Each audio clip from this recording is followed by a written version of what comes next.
आयशा, क्या हुआ तुम्हें? वैसे तुम अपनी दोस्तों में कितनी अच्छी तरह जाने जाते हो। वो लड़की तो बदजुबान है, उसे छोड़ो तुम। वैसे भी हमें समीर भाई और फुरकान को जल्दी ढूंढना है। जानते हो मैंने कुछ सोचा है। क्या सोचा है तुमने? मैंने सोचा तुम सुधर गए हो, लेकिन मैं गलत थी।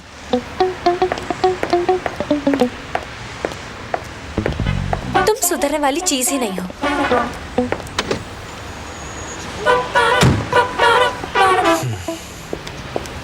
उसकी बातों से जो लगता है वैसा कुछ नहीं हुआ, ठीक है? चाहते हो इस वक्त मेरा दिल चाह रहा है कि मैं तुम्हारा सर फाड़ दूं करीम।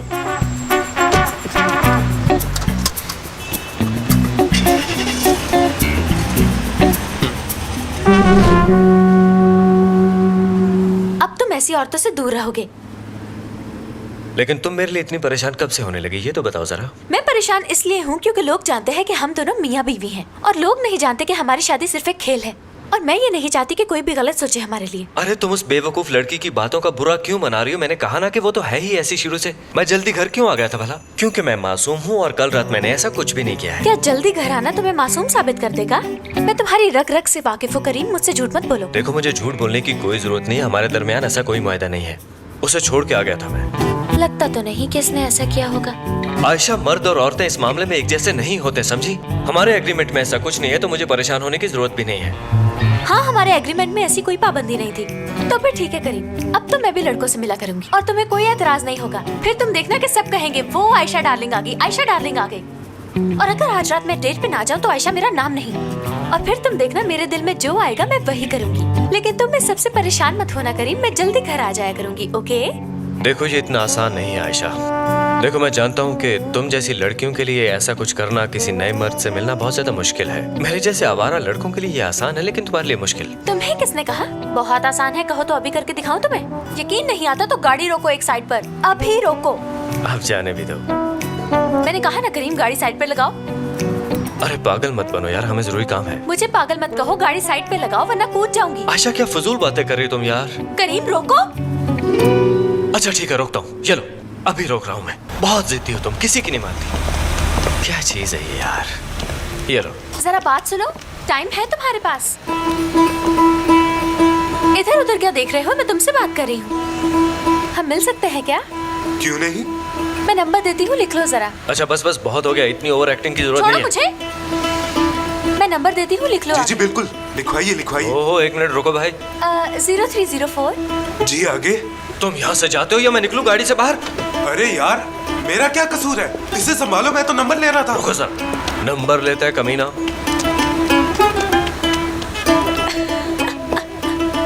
गाड़ी के अंदर सर करो।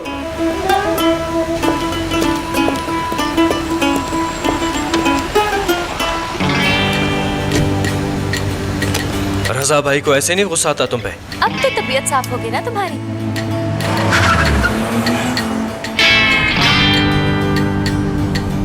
मैं फिर कह रहा हूं, यकीन करो या ना करो, कल की रात कुछ भी उल्टा सीधा नहीं हुआ, कसम से। तुम लाख कहो मगर मैं जानती हूँ तुम झूठे हो, झूठे हो, झूठे हो।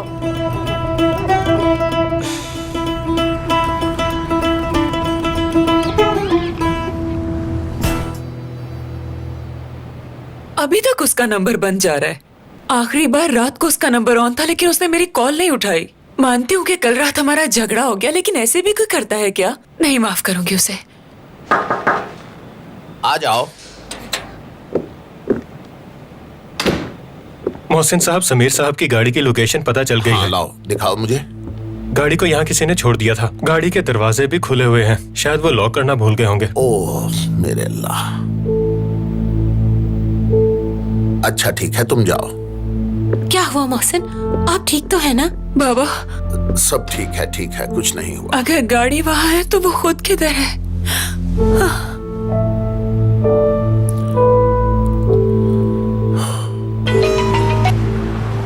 जी बोलिए बाबा, आप कैसे हैं? सुनो करीम, तुम्हारे भाई समीर की गाड़ी मिल गई है। जी ठीक है बाबा, मुझे एड्रेस भेजे, मैं जाके देख लेता हूँ। ठीक है बाबा। ठीक है, ऑफिस पहुंच के बताओ मुझे। हाँ ठीक है, बाय। कैसे हैं करीम साहब? ट्रैकिंग कंपनी को थोड़ी देर पहले इस गाड़ी की लोकेशन मिली है। आप एक बार चेक कर लें, कोई सामान मिसिंग तो नहीं है। जी शुक्रिया, मैं जरा अंदर देख लूं।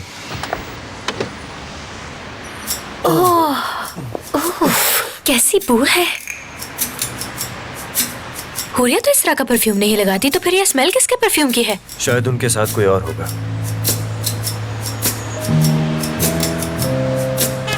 इस पे क्या तारीख है? लो, ये तो कल का है, देखो। कल वो इस कैफे गए थे, ऐसा करते हैं इन्हीं से पूछ लेते हैं। ये लिपस्टिक वाला टिश्यू पे है। ठीक है, ऐसा कीजिए, आप ये गाड़ी ले जाइए। बहुत शुक्रिया आपका। अरे भाई, कहाँ चले गए तुम यार?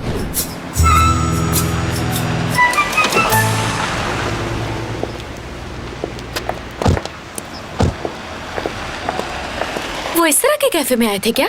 क्या तुम्हें लगता है कि वो ऐसी जगह नहीं जा सकते? प्ले बॉय सूप नहीं पी सकता क्या? समीर भाई इस तरह की जगह पे नहीं आ सकते। मुझे पूरा यकीन है उन्हें यहाँ फुरकान ही लेके आया होगा। तुम्हारा भाई कल रात से गायब है और तुम्हें जरा भी परेशानी नहीं है। देखो, इसमें इतनी परेशानी की कोई बात नहीं, वो ठीक ही होंगे।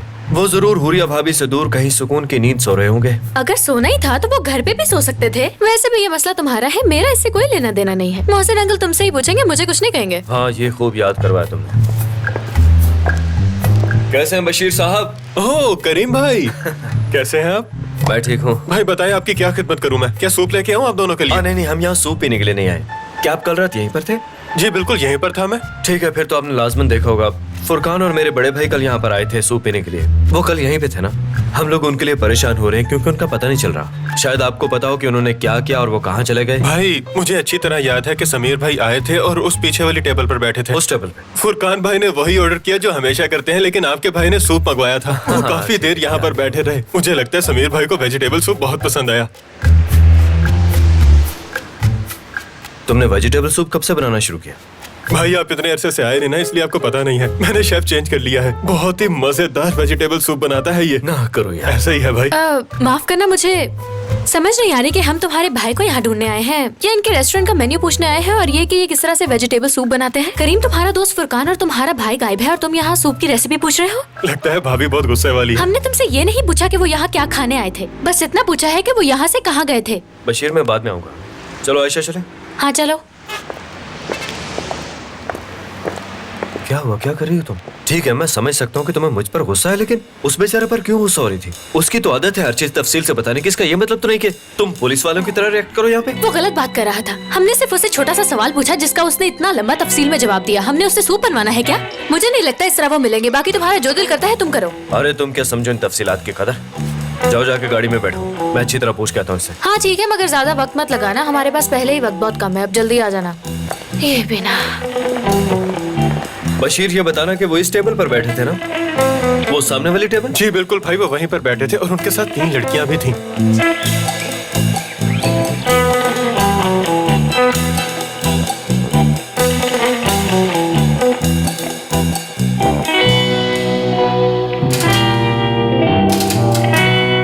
मुझे नहीं लगता ये सूप की बातें कर रहे हैं। सूप की बातें कोई इतनी दिलचस्पी से सुनता है क्या? वो इस तरफ गए। जी भाई इसी तरफ गए हैं, लेकिन आपसे दरखास्त है, इसका मत बताना किसी को। किसी को नहीं बताऊंगा। अपना ख्याल रखिएगा। शुक्रिया बशीर। तो बताइए मशहूर जासूस करीम ईतर, क्या आपको अपने भाई के बारे में कुछ पता चला? कोई छोटा सा इशारा ही मिल गया हो? हाँ, वो यहाँ पर आए थे, मगर इससे पहले कि समीर भाई सूप पीते, पता नहीं क्यों उन्होंने रोना शुरू कर दिया। समीर भाई रोने लग गए थे? लेकिन क्यों?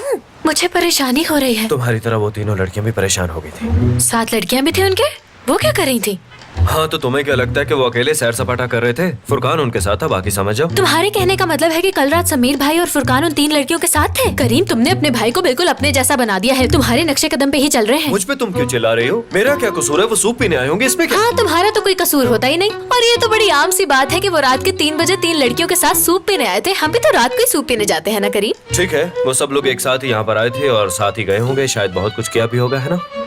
आई मीन आयशा, इंसान को इतना भी नेगेटिव नहीं सोचना चाहिए। हर कोई उतना बुरा नहीं होता जितना कि तुम्हें लगता है। पहले तो मैं नहीं सोच रही थी, लेकिन जब टिश्यू पे लिपस्टिक लगी हुई मिली और गाड़ी में इतनी गंदी बदबू आ रही थी, तब मुझे शक हुआ। अच्छा, मुझे ये बताओगे, क्या तुम जानते हो कि वो लड़कियाँ कौन थी, कहाँ से आई हैं और क्या करती हैं? हाँ, मुझे थोड़ा बहुत पता चला है। जो लड़कियाँ उनके साथ थी वो यहीं करीब एक थिएटर में काम करती हैं। वहाँ चलते हैं हम। जरूर उन्हें पता होगा कि वो कहाँ। हाँ बिल्कुल, हमें जाके उनसे पूछगिछ करनी चाहिए। मुझे दाल में कुछ काला लग रहा है। कमाल करते हो भाई।